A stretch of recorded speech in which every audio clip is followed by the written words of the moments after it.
ফরিদপুরে মধুখালীর রাশেদুজ্জামানের ডেইরি ফার্মটি পুঁজির অভাবে খুঁড়িয়ে খুঁড়িয়ে চলছে। প্রাণী সম্পদের প্রতি সরকারের ইতিবাচক নজর ও পুঁজি পেলে দেশের মাংস ও দুধের চাহিদা পূরণে ভূমিকা রাখার আশা ফরিদপুরের এ খামারির।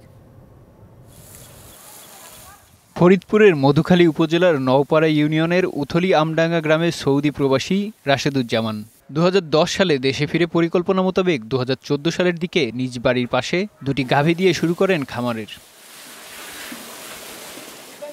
2017 সালের দিকে তার খামারে ষাঁড় ও গরুর সংখ্যা দাঁড়ায় 50টি। এরপর ফ্রান্স প্রবাসী ইকবাল মোহাম্মদ জাফর তার ব্যবসায়িক পার্টনার হন।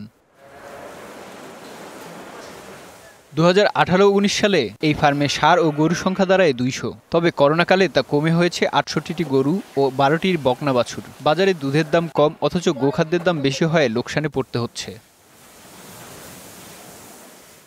প্রবাস জীবনের পাশাপাশি দেশে একটা কিছু করতে পেরে আনন্দ উপভোগ করেন খামারের পার্টনার। ওয়ালটন ফ্রিজ কিনে অনেকের মতো আপনিও হয়ে যেতে পারেন মিলেনিয়াল সেরা পণ্যের সেরা অফার। আমি একজন প্রবাসী হিসাবে এই ফার্মের একজন শেয়ার হোল্ডার।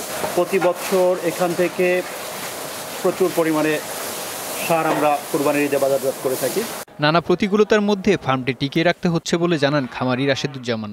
আমি এখানে টাকার জন্য কাজ করতে পারি না, কারণ আমার এই গরুর থেকে যে আয়, এই আয় দিয়ে লেবার কস্টিং দিয়ে আমার ওই আসে না লাস্টে।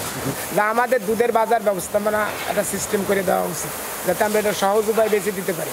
খামারটিতে একটি কবুতরের ফার্ম রয়েছে ভেড়া, ছাগল আর চাষ হচ্ছে কেঁচো সারের। দেশের ছোট খামারিরা সরকারি অনুদান পেলে এ খাতে বিশেষ ভূমিকা রাখা সম্ভব বলে জানান সংশ্লিষ্টরা। DBC news desk.